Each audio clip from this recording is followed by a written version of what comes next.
feel like I lied to y'all.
you so much. Yes, thanks. I do.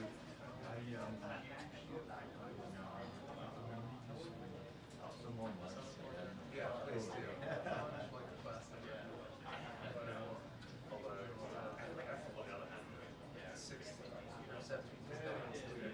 Yeah,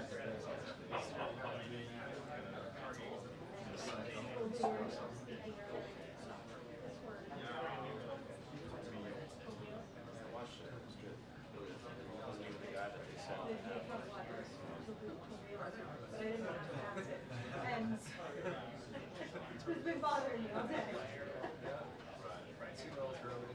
Yeah, I figured. But I didn't know if it was French initially. And then it's like, well, turbot, like winter. no, actually, well, it could be, no. I know it's against the law. Tubio is, no, you can have this in water. Water does, but Yes, I was like, exactly. it's causal.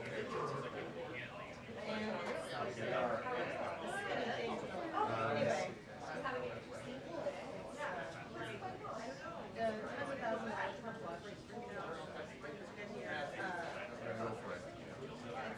I don't have a ticket though.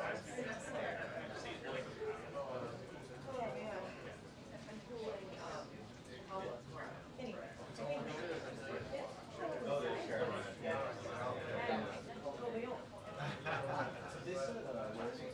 Just the name. Well, okay, so just making us try to say, or something. Yeah, I will sort of.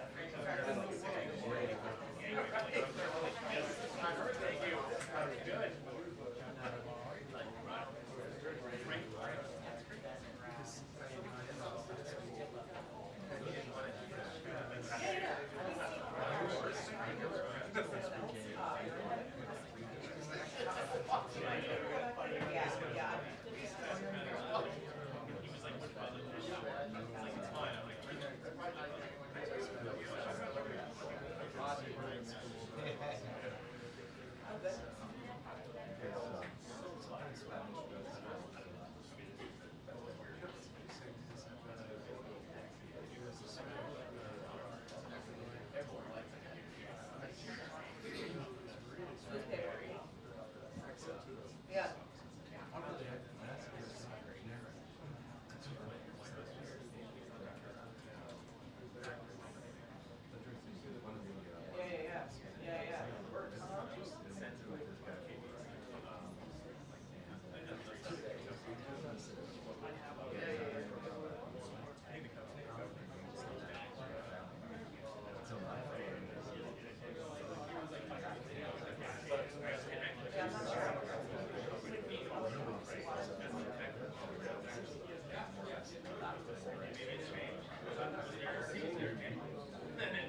I'm fine with that. But not all they investigated.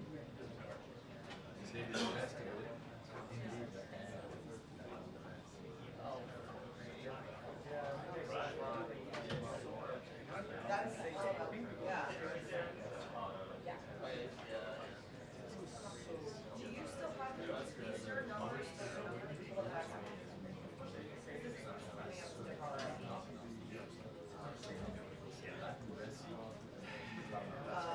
I don't know. Okay, yeah, sounds good. I can't get the phone right now, so I but just text it to me, okay? That's good. Bye. It's good to do something. Joey? Yeah. It sounds like.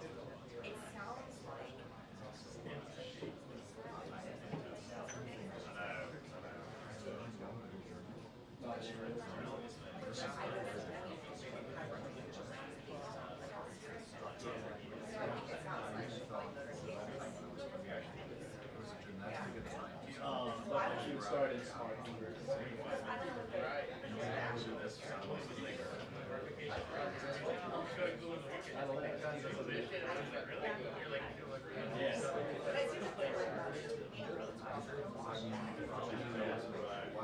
Well,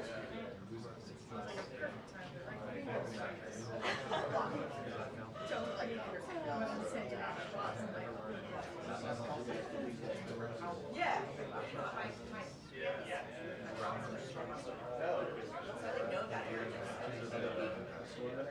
Yeah, all my cousins are. Yeah, it sounds like no one was like released or hour out. And like, stuff down by the river.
But it's also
Yeah, I like a lot of the smaller, like local ones, right?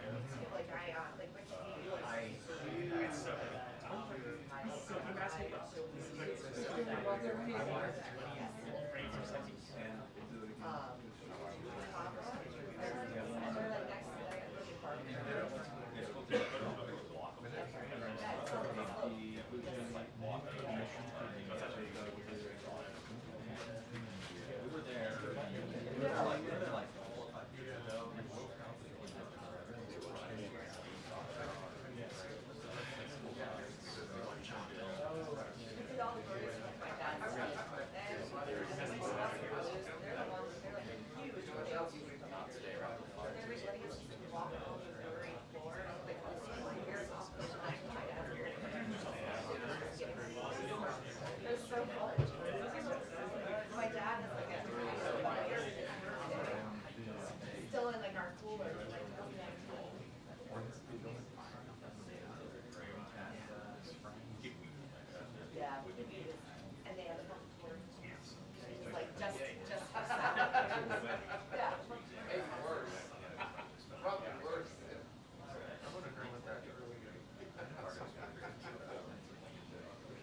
Coming out shortly.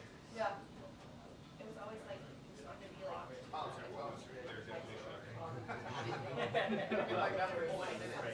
Before 3. oh, yeah. I thought that was bad. It was just very challenging. All the leverage again. I like the Tom Hanks machine. Do you use it? I've used it. You have? Ever? Yes. I haven't had a weekend trip. I might use it this weekend. If the person doesn't go to Indiana, I'll use it. Yeah. Heard of that? It's an espresso machine. It is. It's not that hard.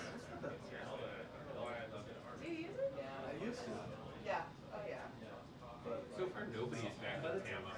And then, I'm right and he's left. You just, you just tap the thing, put it in. Yeah, hit but the get button. the of what you You gotta get the beans, you gotta get the beans. There's a grinder in there somewhere.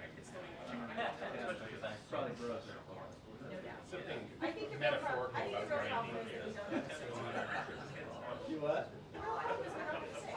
Yeah. And so like, you gotta clean that at like a bathroom sink Right. or a drinking fountain? Yeah. Nobody wants to do that. You have to love it. You really have to. To go through all of that. One of our IT guys has an espresso thermos that does it all in the thermos. Oh, I've seen Whoa. It's pretty wild. my daughter has become a barista in the last few months. Is that right? She's learning a lot about That's all cool. different types of coffee. Where is she? Where is she a barista? Yeah. It's a little cafe that opened in our building. It's called Bread Meat. Right? Oh, awesome. They have a couple locations in DC and Virginia. And she's learning about coffee. She's learning about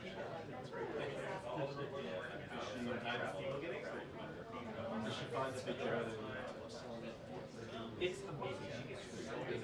Yeah. I think Somebody like, when you just get yourself. yeah. I tend to. Sometimes I'm like, why?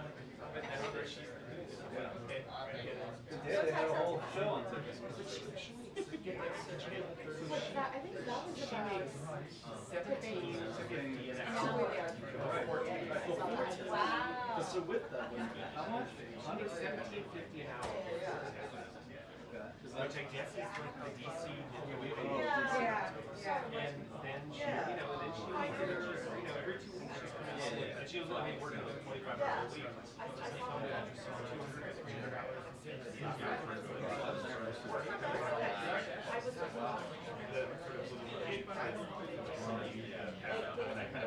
It also was like a truly valuable skill set. Yes.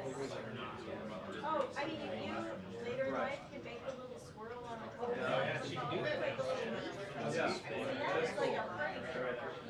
Speaking of which, is she a master at butchering people's names on And writing the she'd like to names? come Yeah, here and that's show us next how to level. use Yeah, it. that you gotta do that. I cannot wait until you get that. Yeah, no, I'm gonna get out of here. I remember her doing that. I just take your time. She's graduated college last year and she's applying to the master's program. So she's in her hiatus year. But that'd be a really good thing. So I'll have like That's great.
I'm done, yes, I've heard enough.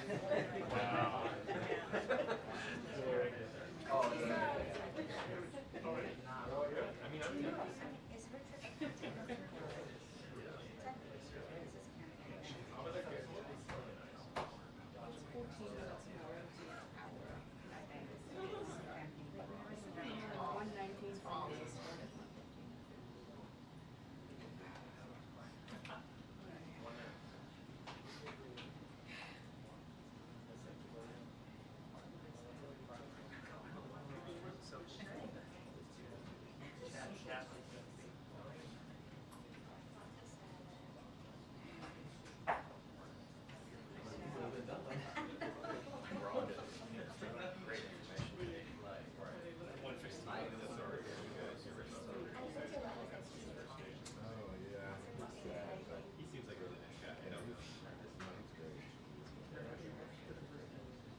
Yeah, you should definitely keep on talking About food. Sorry. The press briefing will begin in 2 minutes. The press briefing will begin in 2 minutes. Yeah, right.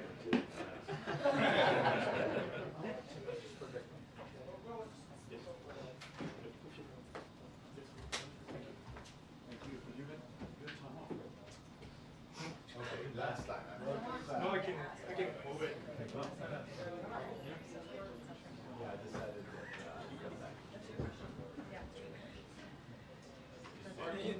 You must have fun.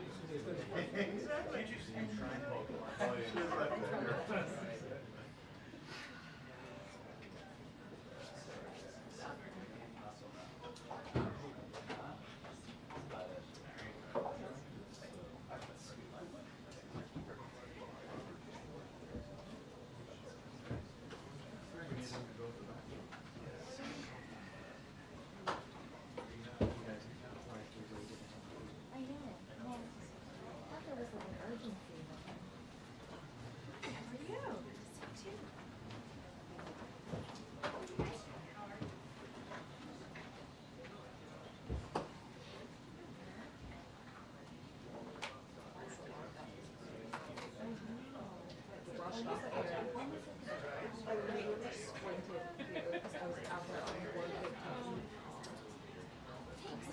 I actually,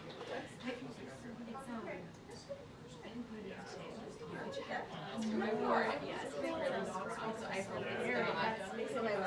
No, it's oh, no. I really wear it on today. I wore this like, I wore this to a meeting.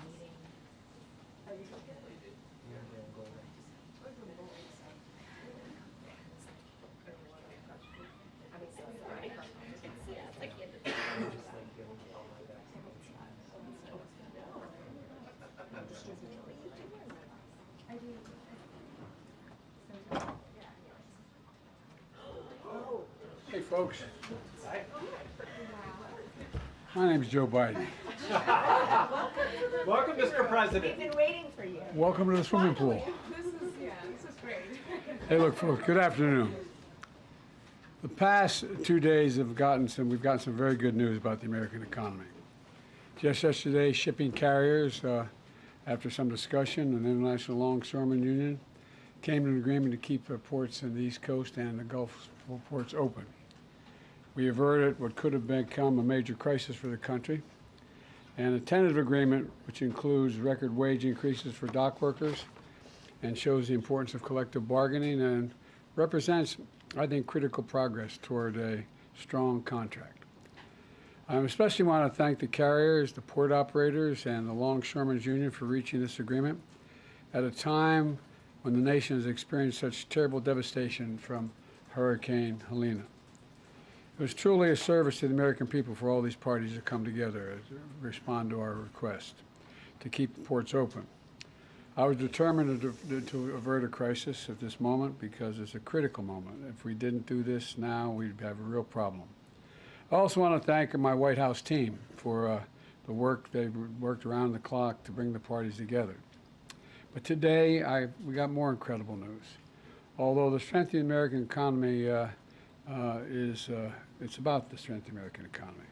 New jobs report, as you all know, you've been reporting, created 250,000 jobs in September.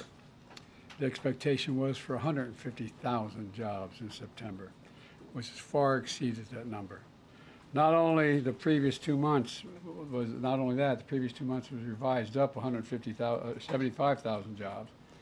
And from the very beginning, we were told time and again that the policies we were pursuing, we'd put forward weren't going to work, make things worse, including some of the other team are still saying they're going to make things worse. But we've proven them wrong.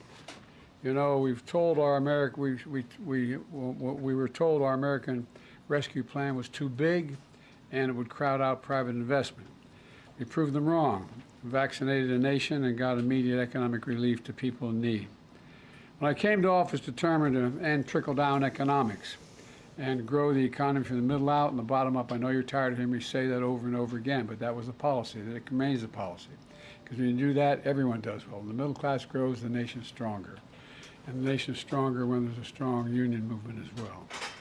We were told it wouldn't work, but I was also determined to do what was ignored for much too long. Presidents have been authorized since the 30s to be able to spend the money given by Congress to spend the money on hiring American workers and using American product where they were available. And that's what we did. We were told that was going to be a big problem. But all the money I was authorized to spend by the Congress has gone to hiring American workers and using American products. We were told it wasn't going to be. We were told that was going to be a big problem, but it's working. We're also told that our historic laws to invest in America and all Americans would crowd out private sector investment. Well, that was proven wrong too. We've attracted nearly $1 trillion since we've come to office in private sector investment from domestic and foreign companies investing in America, Not this stuff of shipping jobs overseas for cheaper labor and bringing back a product to America. We're building it here and sending it overseas. And look at the results. Across the board, unemployment is down to 4.1%. And every month, in fact, that Vice President Harris and I have been in office, we've created jobs every single month. The nation has now created 16 million jobs since I've come to office, more jobs created in a single presidential term than any time in American history. Our GDP shows our economy grew at 10% under my administration. Unemployment reached the lowest level in 50 years. We're also told inflation couldn't come down without massive job losses or sending the economy into economic recession. Once again, outside experts were wrong. Inflation has come down. Wages have gone up faster than prices. Interest rates are down.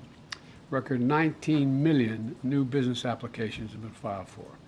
The stock market continues to reach new heights. We've got more work to do, though. Keep getting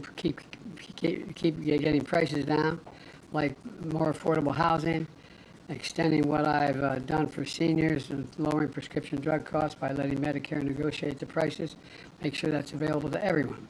And by the way, what we've done so far, just when we brought down the prices for seniors under Medicare, it saved the taxpayers billions of dollars.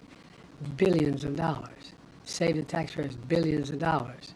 That's important to note, because they don't have to pay the exorbitant and irrational prices that these companies are charging. The simple fact is we've gone from economy in crisis to literally having the strongest economy in the world. And but we've got more work to do. We've got more work to do to deal with the things I've just mentioned, and we're going to have to deal with unforeseen cost of what this hurricane is going to cost. It's going to cost a lot of money. And I'm going to probably have to ask the Congress before we leave for more money to deal with some of those problems. But that remains to be seen. I'll take a few questions before I turn it over to you. Pick out people. Okay. Yes, sir. Go ahead, Josh. Thanks again for doing this, Mr. President. 2 questions. The first, Florida Senator Marco Rubio described today's jobs report as having fake numbers. What do you make of that, and how worried are you that many Americans are hearing that the jobs numbers aren't real? Look, I'm going to be very careful here. If you notice, anything the MAGA Republicans don't like, they call fake. Anything. The job numbers are what the job numbers are. They're real. They're sincere. They're what we are. And by the way, just look at how the EU talks about us, how they like to have an economy like ours. Just talk about the rest of the world looks at us and what we're doing. So I don't want to get going. And then secondly, could you clarify some of your comments yesterday with regard to strikes on Iranian oil facilities? What did you mean by them, given some of the reactions we're seeing in the market? Well, look, the Israelis have not concluded what they're going to do in terms of a strike. That's under discussion. I think if I were in their shoes, I'd be thinking about other alternatives than striking oil fields. Good. Thank you, Karine. Thank you so much, Mr. President, for being here. This week, Senator Chris Murphy said it's certainly a possibility that the Israeli government is not going to sign any diplomatic agreement prior to the election, which is what you have been calling for so long, potentially to try to influence the result. Do you agree? Do you have any worries that Netanyahu may be trying to influence the election and that's why he has not agreed to a diplomatic solution? No administration has helped Israel more than I have. None. None. None. And I think Bibi should remember that. And whether he's trying to influence the election or not, I don't know, but I'm not counting on that. You've said many times recently that you want to speak to him, that you plan to. No, I didn't say plan to. I didn't say want to. You don't want to? No, I didn't say that. You're making it sound like I'm seeking and then speaking. I'm assuming when they make the assessment of how they're going to respond, we will then have a discussion. Thank you. Thank you, Mr. President, for being here. What are you advising the Israelis to do in terms of their retaliation to Iran? And at this point, you still haven't spoken to Netanyahu. Is it fair to say that you have little personal influence over what he decides to do? No. Look, our teams are in contact 12 hours a day. They're constantly in contact. I've already had my presidential daily brief. We've already had interface between our military, the diplomats. It's in constant contact. They are trying to figure out, and it's the high holidays as well. They're not going to make a decision immediately, and so we're going to wait to see when they want to talk. But over the past few months, they've consistently defied your administration's own advice. So do you believe that the Israelis are going to listen to the advice you're giving them? What I know is the plan that I put together received the support of the UN Security Council, the vast majority of our allies around the world, as a way to bring this to an end. Look, the Israelis have every right to respond to the vicious attacks on them, not just from the Iranians, but from everyone from Hezbollah to Houthis to anyway. And but the fact is that they have to be very much more careful about dealing with civilian casualties. So how should they respond? You expressed concerns about attacks on Iranian oil facilities. How should they respond? That's between me and them. All right, we got to move on. Go ahead, Tam. The election is a month away. One, I'd like to know how you're feeling about how this election is going. And then also, do you have confidence that it will be a free and fair election and that it will be peaceful? Two separate questions. Very much. I'm confident it'll be free and fair. I don't know whether it'll be peaceful. The things that Trump has said and the things that he said last time out when he didn't like the outcome of the election were very dangerous. If you notice, I noticed that the vice presidential Republican candidate did not say he'd accept the outcome of the election. They haven't even accepted the outcome of the last election. So I'm concerned about what they're going to do. Are you making any preparations, getting security briefings related to domestic security? I always get those briefings. All right, we got to move on. Go ahead, Keila, and then we have to do a couple more. Hi, Mr. President. When are you considering imposing sanctions on Iran, and would you include oil in those sanctions? That's under consideration right now, the whole thing. I'm not going to discuss that out loud. And just on your comments yesterday on the port strike, you said, by the grace of God, it's going to hold. Is there any reason you think that this Well, there's more to temporary do. suspension? A month from now, there's more to do in terms of everything from the whole notion of mechanization of the ports and the like. There's more to resolve. Go ahead, Daniel. Thanks, Karine. Thank you, Mr. President. Last night you said that there's still a lot to do to avoid an all-out war in the Middle East. I mean, firstly, aren't we pretty close to that definition already? And secondly, what can you really do to stop that happening? There's a lot we are doing. The main thing we can do is try to rally the rest of the world and our allies into participating like the French are in Lebanon and other places to tamp this down. And but when you have proxies as irrational as Hezbollah and the Houthis, and it's a hard thing to determine. Got to lose. I gotta go, kid. I know. He's telling me I gotta go. I said I'd take a couple questions. All right, you're the last. I think she's increasing her credibility with it. You have to take some more. Toulouse, you're going to be the last one. Thank you, Mr. President. Thank you for spending some time here with us. There have obviously been a number of crises that the country has been facing over the past several days with the hurricane, with the port strike, with the situation in the Middle East. Can you talk about how your vice president, who is running for the presidency, has worked on these crises and what role she has played over the past several days? Well, I'm in constant contact with her. She's aware we're singing from the same song sheet. She helped pass all the laws that are being employed now. She was a major player in everything we've done, including passage of legislation which we were told we could never pass. And so she's been, and her staff is interlocked with mine in terms of all the things we're doing. Mr. President, did you ever think about It's up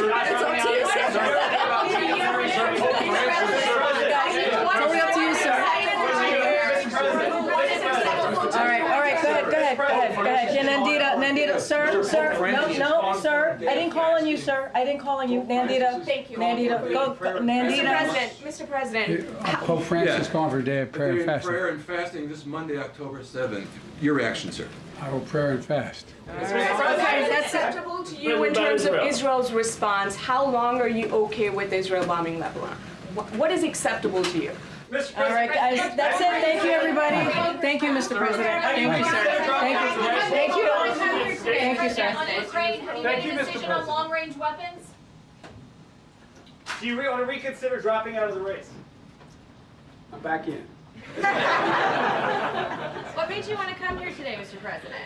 All right, everybody. Thank you, Mr. President. Thank you. Please come back. Thank you. Karine, can we do that again? Yeah. No. You heard I was already told that. So that's what was relayed. I mean, are we always on time? I could call myself out for that. All right, everybody. Thank you so much. Thank you, Mr. President. Okay, so this week the United States has faced a number of competing challenges, from tensions in the Middle East to a port strike that threatened our nation's supply chains, to a historic hurricane that washed away entire communities. Moments like these underscore the importance of American leadership and resolve, and they show what is possible when we come together. Under the leadership of President Biden and Vice President Harris, we were able to successfully protect our allies, ensure the viability of critical supplies, stand up for good-paying union jobs, and get resources to people impacted by the storm in North Carolina and beyond. In the Middle East, the president showed that our ironclad support for Israelis' security is not just a talking point, it saves lives. Prior to Iran's attack on Israel, the president convened his national security team in the Situation Room to monitor developments in real time, ensure we were prepared to assist in Israelis' defense and protect U.S. personnel in the region. Under the president's leadership, the United States successfully defended Israel from Iran's missiles, standing shoulder to shoulder with the people of Israel. On the home front, the president and his team brought Union workers, ocean carriers, and port operators to the table to successfully resolve a strike that threatened U.S. supply chains and the economic progress this president has made to lower prices for the American people. And in the southeast United States, the administration pre-positioned 15,000 federal personnel along with critical resources like food, water, and fuel to ensure that communities in the path of Hurricane Helene were prepared ahead of the storm. Now we are getting more resources into the hardest hit communities every day, and we have provided over $45 million directly to individuals and families to help them recover. And a wide range of bipartisan officials, including the governors of every affected state, are working together with us and have praised the federal response. These responses underscore why leadership matters. The president's leadership in this moment helps to save lives, protect critical alliances, and ensure that our economy remains strong. But more importantly, it proves that nothing is beyond America's capacity when we do it together. And really quickly, because I know you all asked for this, this is the week ahead. Next week, the president will travel to Milwaukee, Wisconsin to discuss his administration's work to replace lead pipes in the state and across the country through the bipartisan infrastructure law. This law is investing historic resources into our communities and creating good-paying jobs. The president will also be traveling to Philadelphia for a campaign engagement. He will also travel to Germany and Angola to underscore the enduring strength and importance of two strategic bilateral relationships in addressing a comprehensive range of global challenges. The value of strong alliances and partnerships in the defense of freedom and democracy has never resonated more in Europe, Africa, and beyond.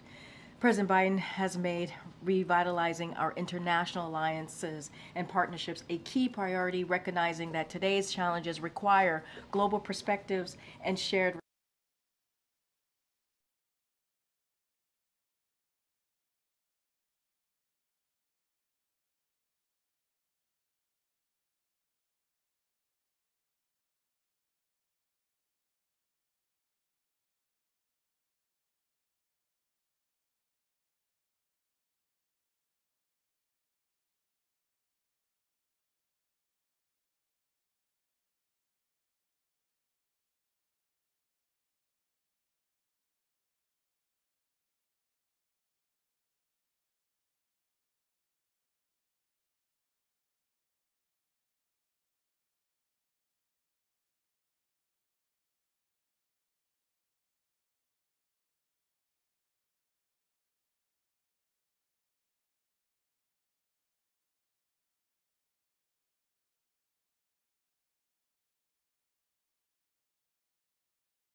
the clock to help them find common ground.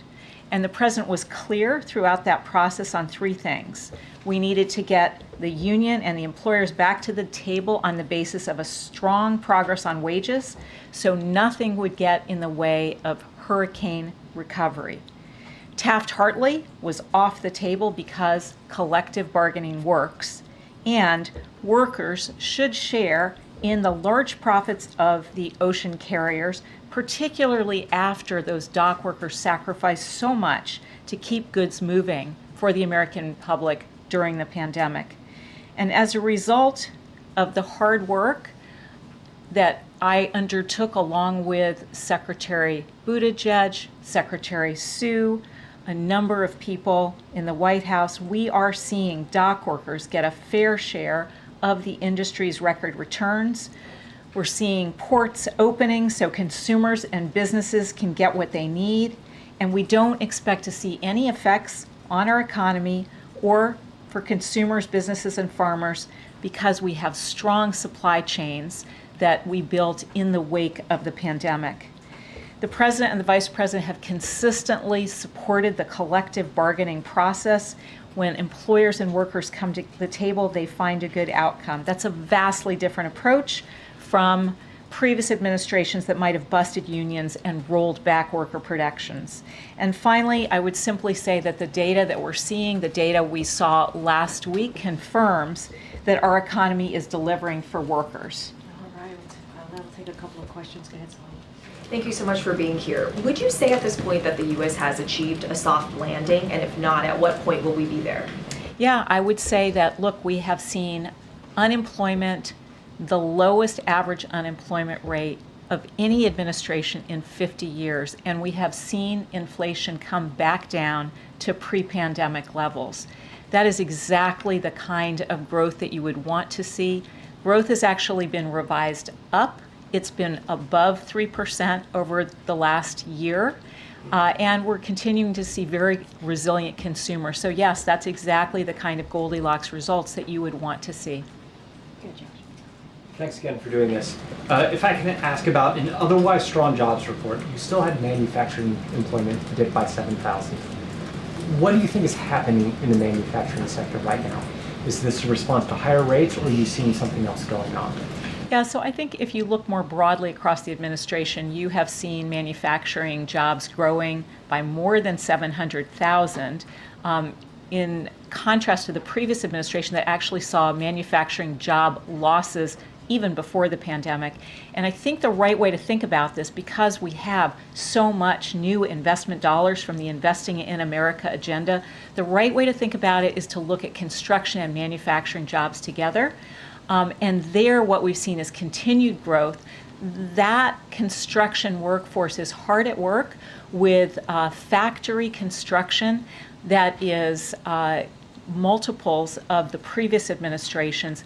That construction of factories is going to turn into the manufacturing jobs of the future. So we see that investment in today's economy, whether it be in chip manufacturing or clean energy, that's going to result in tomorrow's manufacturing jobs.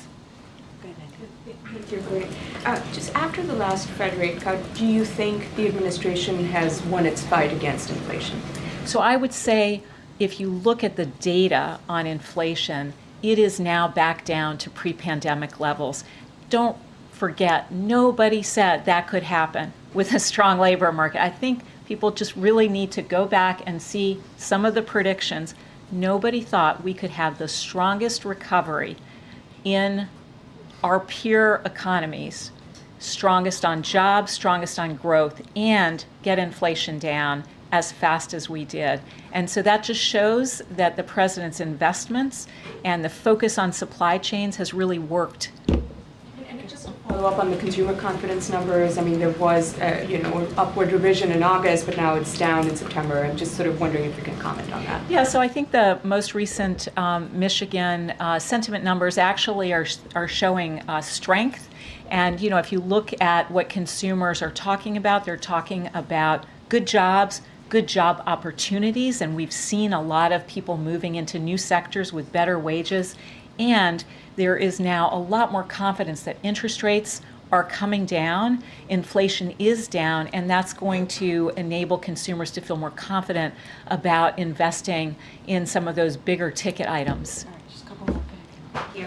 On the jobs report, the data also showed that the employment picture in July and August was also brighter than previously thought. For Americans who are concerned about the rate that they may pay on their mortgage or their car that they might buy, what do you see that doing to the path of interest rates going forward? I think that we are now in a part of the recovery where inflation is back down, and that's really what is going to determine whether interest rates continue to fall. And market interest rates have remained low. Mortgage rates have come all the way down close to 6%. We anticipate, because inflation is back down, that will continue to show through to market rates. And on the hurricane that ravaged the Southeast, what are your early indications of how that could impact economic growth and the jobs picture in November with so many in that region out of work? Yeah, so we do think normally with a hurricane of this size, with the devastation that it has caused in many communities, that it will affect the employment statistics for that month. But what we know is that generally you see the economy overall bouncing back very quickly, and the growth numbers really becoming sort of strong pretty rapidly because of all that rebuilding activity that we are committed to.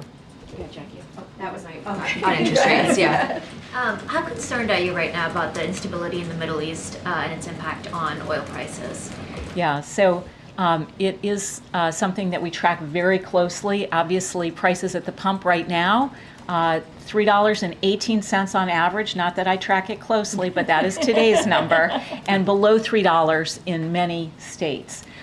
We believe that global markets are well supplied, and continue to expect that in the U.S. we'll continue to see those low gas prices. And of course, we have really effective ways of addressing some of those geostrategic volatility. We've used it in the past. We have the capacity to use it again.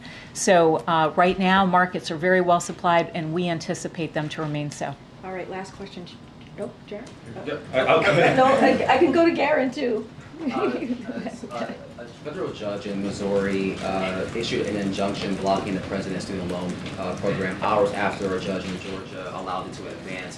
What is the White House's message to this dizzying legal battle, and that was lifted up as an economic policy, to particularly closing the racial wealth gap? And what is your message to Black and Brown Americans who are really relying on this relief? Yeah, so student loan debt relief is so important for so many young people who are trying to build wealth, particularly for people who are first generation, to be able to invest in small businesses, to invest in starting a family, to invest in a house for the first time. So we are going to continue to work to deliver that debt relief to so many students who deserve it. I do want to say that we have 5 million Americans who have already received debt relief, and you can go on TikTok and other social media platforms and see their testimonials, what a difference it makes in their lives. And that is why the president, vice president, going to continue working so hard to deliver. Thank you so Thank much, you. Leo. Thank you. Thank you so Can you much. address I food appreciate it. insecurity? The Thank numbers you. are rising according to the USDA. Food insecurity numbers? Maybe Karine, if you could address No, that. not right now. Food insecurity? I'm not talking to you, sir. I'm just not. It'd be nice if you would be less disrespectful in the room. All right, just asking questions. Inappropriately. Okay, go ahead, Josh. I don't know if maybe you guys are done with me. Maybe I can walk out. You guys got all the best. You guys got all the best. Go ahead, Josh. So if we were to zoom out. Yeah. President Biden came in here today. Yeah. He's going to be with Pennsylvania Senator Bob Casey this week. Then he goes to Germany and Angola. He said he's singing from the same song sheet as Vice President Kamala Harris on the campaign. How does he see his public role in the next few weeks as we get closer to the election? What's he trying to achieve, and how's he thinking about it? I think he's doing his job as president, right? I think that's the most important thing. I mean, I started off at the top, at least at this part of the program, where I said that we've had 3 major events happen this week. And what did the president do? What did the vice president do? They worked shoulder and shoulder to deal with these major events. Now we see a deal with the port, a negotiated deal with the ports. Obviously, that collective bargaining is extended until January 15th, which is incredibly important, especially in the midst of a hurricane that we saw, this historic hurricane that we just saw, Hurricane Helene. We see what's happening in the Middle East. The president and the vice president continue to have diplomatic conversations, if you will, to de-escalate, to deal with what we're seeing in the region, and the hurricane. You saw the vice president in Georgia, the president in North Carolina, South Carolina, Georgia himself, and also in Florida. Pardon me. And so I think what you're going to see is him continuing to do his job, working closely with the vice president. Look, before Hurricane Helene, President Biden was planning to campaign this week. And you heard me say he's going to go to Pennsylvania. He's going to go to Wisconsin next week. And so we have, you all have covered how much of a whirlwind week this has been. And so the president is going to be president. He's going to be commander in chief.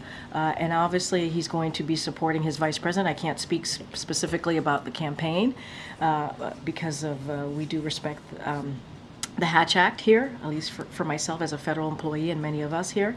And so, look, he's going to continue to do the work that he's doing. We saw strong jobs numbers. That's one of the reasons he came out. He came out because he wanted to talk about that. He wanted to talk about what we have seen this week. And so look, we're going to continue to doing the work, and I think that's what the American people want to see. Good, Celine. Thanks, Karine. So, former President Donald Trump threatened to revoke the legal status of Haitian migrants. What is the president's reaction to that? This is something that the former president had tried to do during his own administration. Look, here's the fact. The fact is they're here legally, right? That is the fact. TPS, that's what it gives you. And honestly, I wouldn't take legal advice from the former president. I don't know. That's not something I would do. Okay. How concerned is the administration about the economic impact of Hurricane Helene? Look, as you can see, we have been working around the clock. The president directed his team very early on to work around the clock to make sure that the states that were affected, the states that he's visited and the vice president has visited over the past couple of days, got everything that they need. And we did that by pre-positioning some of the personnel, about 1,500 federal personnel to do that. What we are doing, we're going to make sure, obviously we're going to always monitor any of the economic impact, but we're going to continue to make sure that we are focused on life-saving and life-sustaining efforts. That's the focus that we're going to have here, and we're going to continue to monitor, but obviously reacting and providing the needs of the states right now, of citizens who are living in those states, is probably the most key and most important, and continue to call on Congress to move forward with additional funding. As you know, in the CR, there was a robust ask for funding, for disaster funding, and that didn't make it in the bipartisan CR. And so we got to get that done, and we're going to continue to have conversations with Congress. Okay, I tried asking the Indeed, I've president. called on you like 3 times today. I know some folks in the back are just going to be like, yeah. So. I hear you, Kimberly. I hear you. What is acceptable to the U.S. in terms of Israel's response, right? How long is the U.S. comfortable with Israel bombing Lebanon? I know you guys are going to ask this question every which way, and I totally understand that. We are having conversations, discussions. We're in contact with the Israelis on what's next. We have been very clear there will be consequences. You saw the joint statement, the G7. There's going to be consequences. There's going to be sanctions. And I'm not going to preview those sanctions from here. But we have always said Israel has the right to defend itself. And you saw just on Tuesday night, and not just Tuesday night, in April, how much we are prepared to defend and protect Israel, because that is our ironclad commitment. I'm not going to get into diplomatic conversations in the public here. And there was a report that quotes U.S. officials saying the White House wants to take advantage of the massive blow to Hezbollah's leadership and infrastructure to push for a new Lebanese president in the coming days. Can you comment on that? I'm not going to comment on that. I'm not going to comment on sources or reporting out there. That is not something that I'm going to speak to, sourcing that I can't even verify from here. Go ahead. Thank you. On the port strike, reaching a tentative agreement, the White House and several officials were involved in the 90-day extension of those talks. I'm wondering what the significance of that timeline is, and whether the election being 5 weeks away played any role in it. Look, this is about the right thing to do for workers. Many of those workers put their lives at risk during the pandemic. We have always said collective bargaining works. We believe it works. And we have seen parties reach a fair agreement when they come to the table and in good faith and do that collective bargaining. This is what's important. It was important to this president to get this done. This is not about an election. This is about what is the right thing to do for the American people. This is the right thing to do for workers, again, who deserve higher wages, who deserve benefits. And so the president is proud to have been able to do that. His team, obviously with his team, he directed his team to do this. And so now collective bargaining is going to continue, and we'll see where we are in the next couple of months. But this is not about politics for this president. And you have seen that in the last 3.5 years when we've been in these types of situations where there was negotiation, and we have been very, very clear: collective bargaining and supporting workers. On congressional funding, you mentioned some of the items that were lacking in the short-term funding bill that Republicans had put forth. I'm wondering if the president has spoken with any members of the Big Four in Congress to bring those concerns to them directly. So I don't have any conversations to speak to that the president has had with members of Congress. I mean, you saw him on the road. We saw him in a bipartisan way on the road in North Carolina, South Carolina, Georgia, and Florida. And you saw him with Republican congressional members and governors and Republican and Democratic congressional members and also governors. And you saw that bipartisanship. I'm certainly not going to get into any private conversations that they have had, but we will continue to speak to congressional leadership and members about getting that extra funding. It is important. They need to act. They need to act. Go ahead. Hey, thanks, Karine. Can you talk about how President Biden will be marking Monday's one-year anniversary of the October summit attack on Israel? So obviously it's going to be a painful day for many, including for all of us here. And so we will have more to share on how we will be commemorating that devastating day that we saw a year ago. Don't have anything to share at this time. And secondly, this was President Biden's first time, correct, to the press briefing room since he's. Why and you're not, welcome. You're welcome. I know this. I know where this question is going to go. It's going to be great. It's going to be great. I prefer a question, but that's all right. But real quick, why not? Why didn't he come in the 3.5 years before? Why? I mean, he came today, and you got to see him, and you were here. I mean, he had the opportunity. Oh man. Come on, come on. He was here. He took your questions, and he is every Friday with the POTUS. Friday with the POTUS. No, you guys got to bring the ice cream. You guys got to bring the ice cream. Okay, I'm going to do a couple more. Go ahead. I haven't called on you. Go ahead. Thank you, Karine. I want to go back to Haitians and the TPS, but first, it's another week of misery in Haiti. There was this report from the World Food Program describing acute hunger. What more can the U.S. do to improve the situation in Haiti? And if there's no improvement, is it conceivable that the TPS for Haitians will never be lifted? So look, on your last question, I'll do that first. The last part of your question, I'll do that first. I can't predetermine what TPS status is going to be. It's not something that I can do from here. Obviously, as you know, that is a decision with DHS and the State Department. They decide the TPS and the best way to move forward. So I'm not going to get into hypothetical about that. But as it relates to Haiti more broadly and to the question of instability and what's happening, look, despite the instability that continues, the recent deployment, as you know, of MSS mission is a unique opportunity to build a foundation of security and bring hope to Haitians that deserve to live their lives free of violence. And so to that end, the United States has delivered well over $300 million to support the MSS mission while urging the international community to support that mission as well. The United States will continue to hold those undermining Haiti's institutions and committing serious human rights abuses accountable. That is our commitment. We are committed to doing our part both to address immediate security needs and invest in Haiti's long-term successes. We stand with the people of Haiti and will continue supporting their aspirations of more security, certainly democratic and prosperous future. That is our commitment, and we'll continue to support the mission. Go ahead, Michael. Thanks, Karine. It seems as if the president's spoken with pretty much every governor in the affected. He has. That was affected in the region. But has he spoken with Governor DeSantis of Florida? Touche. Good point.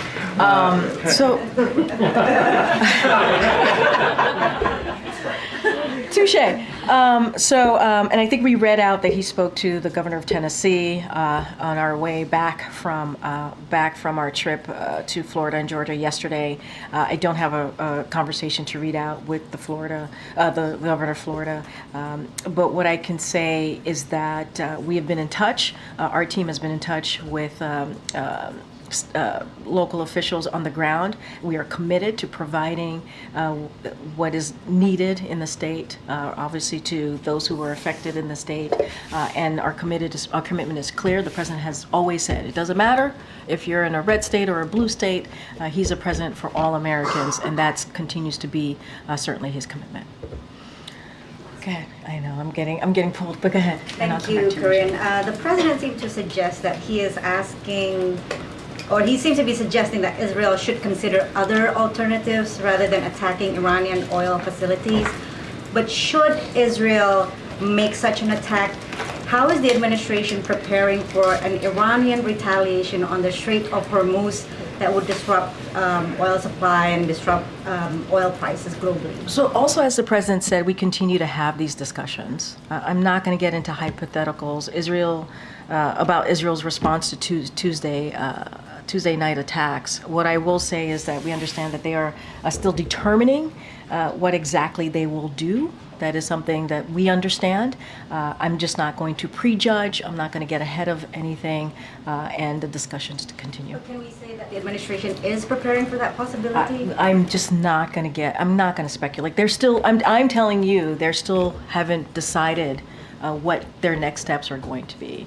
So that's what I'm saying to you. That's what we understand. I don't have anything else beyond that. Angola, on the president's trip, Karine, Amnesty International is criticizing the administration's, quote, silence on human rights violations in Angola ahead of the president's visit, calling out the administration's focus on private sector investment to counter China. This is obviously in reference to the Libido corridor. Can you give a response?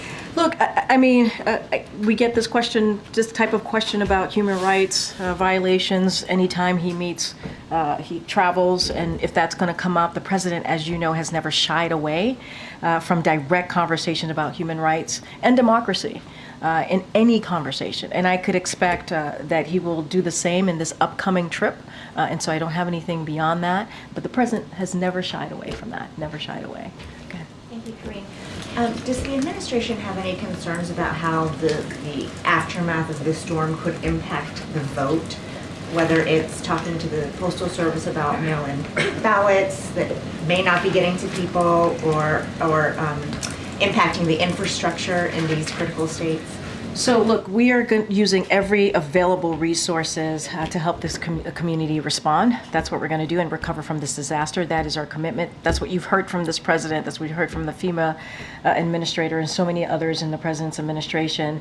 And certainly that means ensuring that Americans' voices are heard this November.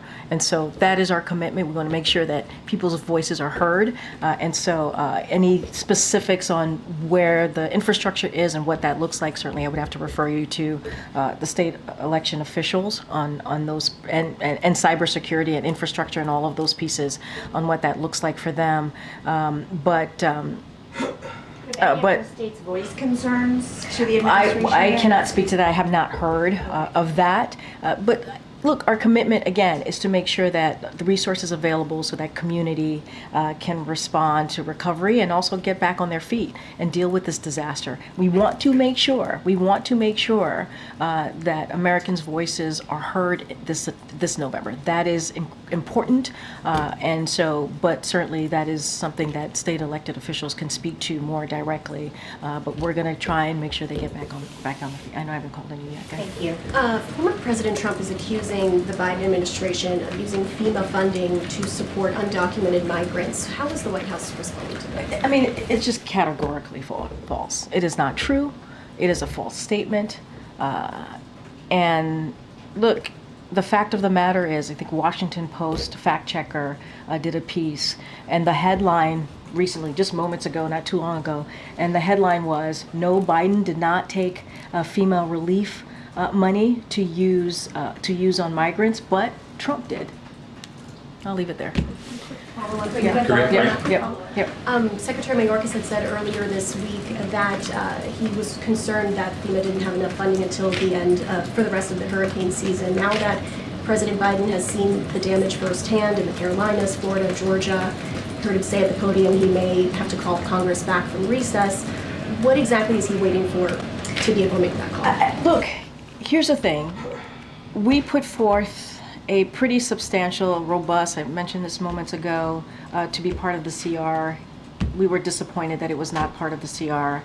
And if congressional Republicans were serious, if they were really truly serious about doing something for the communities that was impacted by Hurricane Helene, they would join us in calling for additional funding. This is what we've been doing.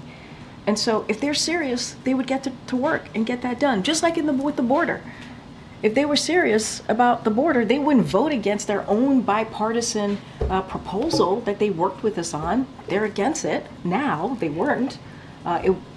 They would move it forward. It would actually start fixing the broken system that we're seeing right now. And, you know, they can, if they really want to help us in dealing with what we're seeing, whether it's at the border or getting more funding for disaster monies that's going to be needed to get into the communities, they should be serious. Congressional Republicans need to get serious here, and they're just not. Go ahead, Kim. Just a quick question on the port strike suspension. Is the White House going to continue to be in touch with ILA and sort of support those negotiations as they continue? I think, look, there's congressional collective bargaining continues. I think that's really important. That's what we're seeing, and that's what we want to continue to see.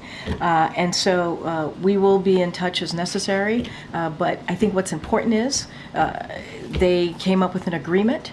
That's because of this president's leadership, and the way to get this done is continuing that collective bargaining, and we believe that certainly works. Thanks, everybody. All right, have a great weekend. Thank you. Okay, once again, bonne chance. Yes.